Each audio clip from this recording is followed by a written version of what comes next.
So yun nga no, ay sunod-sunod na po yung ating buyer nung karang araw, Batangas City. So from Bukidnon to Batangas, so sobrang layo. 4 na araw yung biyahe.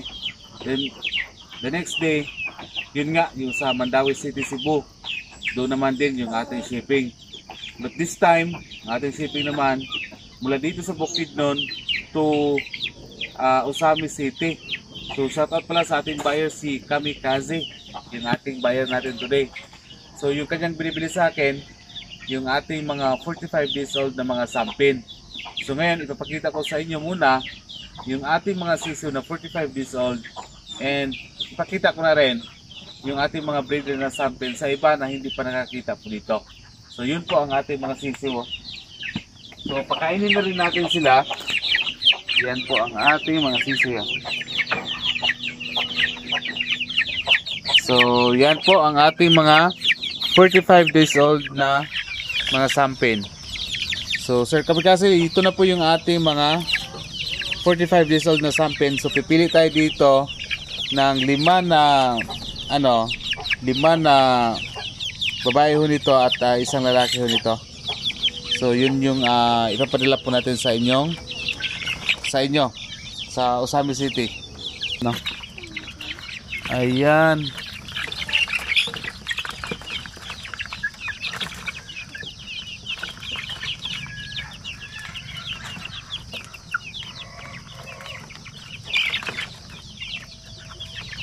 So sa pagpakain ko nito ng aking mga sisiw is twice a day na lang, kasi nga 45 days old na po sila.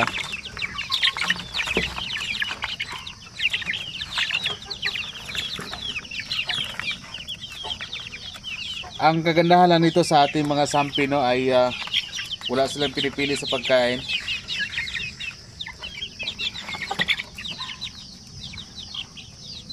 So kung alin yung makita ko dito na talaga maganda talaga, yan yung ipapadala ko sa kay Sir Kamikaze, kasi gawin po niya na alagaan po niya. So maya maya ay nandito na po yung ating pinaka trusted na shipper, si John Ards Balaba. So yan po.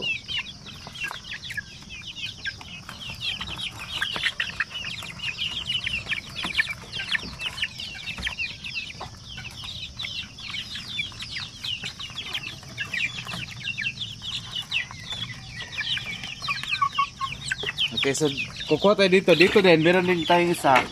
Tingnan lang natin kung alin yung mas pinakamalaki, yan yung ipapadala natin para maging masaya naman yung ating buyer at pwede siya magrekomenda at bumili ulit sa atin ng ating mga sampin.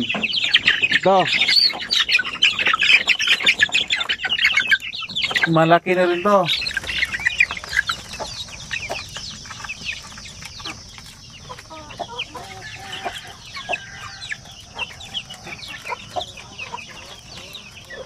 Actually, sobra na yan sa 45 days old. Pero dito pa rin, ay pagbigyan natin sila dito.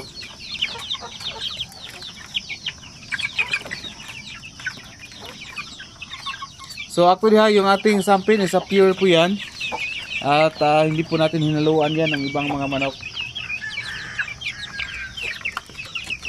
Ganun na po talaga ang mga kulay ng mga sampin. So yun, so tapos ngayon ay hintayin na lang natin yung ating buyer. So ngayon pakakainin na rin natin yung ating mga sampin na mga breeder para makita nyo kung ano ba yung mga parents ng ating mga sampin ng mga sisiw na kumukuha sa atin. So talagang pure sampin talaga siya yung bakit nasabi ko na pure sampin? Dahil yan po, ang ating mga breeder talaga ng mga sampin ay galing po talaga yan mismo sa mismong registered breeder po talaga ng sampin. Kasi kung registered breeder ka ng sampin, dapat walang nakahalong ibang manok, kasi yun lang. Okay? So, ito nga po yung ating feeds. Ayan natin. Tira-tirang kanin, kung ano lang. So with feeding muna tayo ngayon.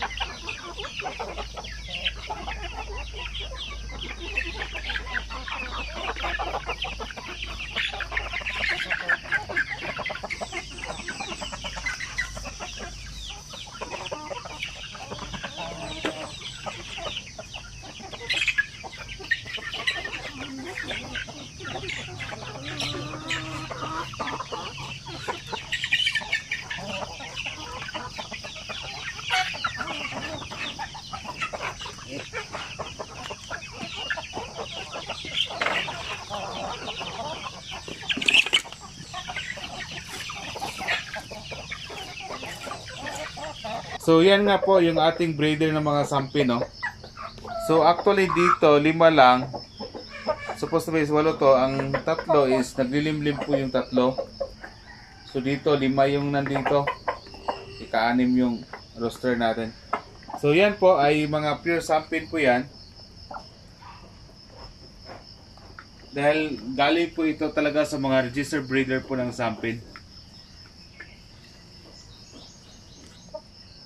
Yan.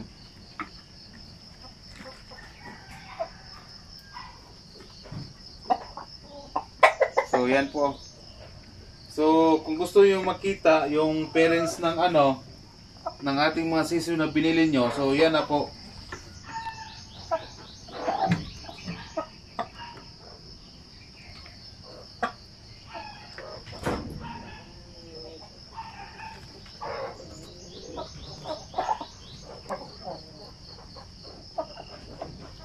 So ang binibigay ko naman sa sa mga customer ay yung mga sisiw na hindi dumaan sa pagkasakit, para para maganda siya na gawin yung pang breeder soon. So yun yung binibigay ko sa mga customer.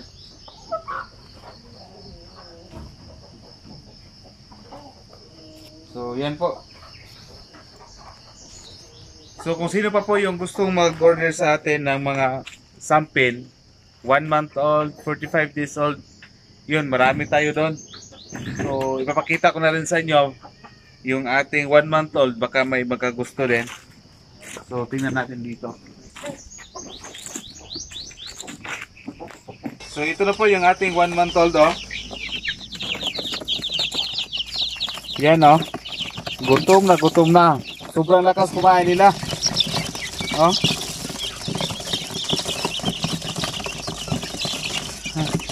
Gusto natin nila kumain talaga. Sige, bigyan natin.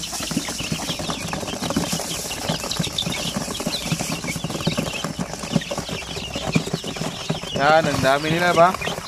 So yan po yung, actually wala pa yung 1 month old.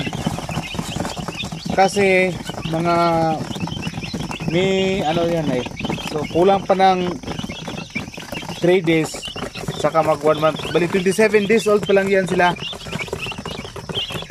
So wala pang 1 month, 3 days na lang ang kulang, 1 month na sila. So yan po ang ating 1 month old sampin.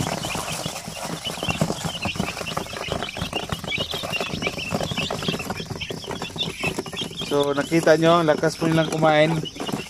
Ang ganda nilang tingnan.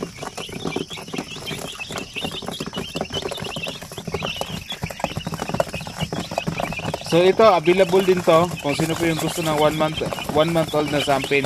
So ito, yung mga 1 month old ay hindi na ito kailangan ng hindi na ito kailangan ng mga inahin o kaya kailangan pa ng pailaw para mabuhay ho sila. So itong 1 month old kaya na po itong survive. Actually, meron din kami mga 1 month na siniship po namin. Pagdating naman doon, so far okay naman, buhay naman. Wala namang problema. So ang delikado lang sa malayo na biyahe, yung mga days old, mga 1 week old, 2 weeks old, yun yung delikado. And by the way paalala lang po na halimbawa nag-usap na tayo, okay na yung shipper natin at final na at gusto niyo magbayad sa akin doon sa inyong mga binibili na mga sisew o yung mga manok po natin, dapat mag-video call muna tayo, dapat makita niyo to, yung mukha na ito, kasi nga para makasigurado kayo na yung inyong pera ay binabayad nyo sa tama, para maiwasan po natin yung hindi maganda na transaction po talaga, di ba? So yan po yung isa sa mga requirements ko. Kapag ayaw makipag-video call, hindi nyo ako nakita, huwag muna kayong magbayad para maiwasan natin yung hindi maganda talaga na transaction. Ayan. So yan po, available at marami pa tayong iba. May 45 days old, 1 month old na sampin po tayo kung sino po yung gusto. Okay. So yan na po, kung sino po yung gusto ng sampin, basilan, sampin at basilan lang yung available ko ngayon. Direct na lang kayo mag-message po sa ating page na Das Ruin Channel. Salamat.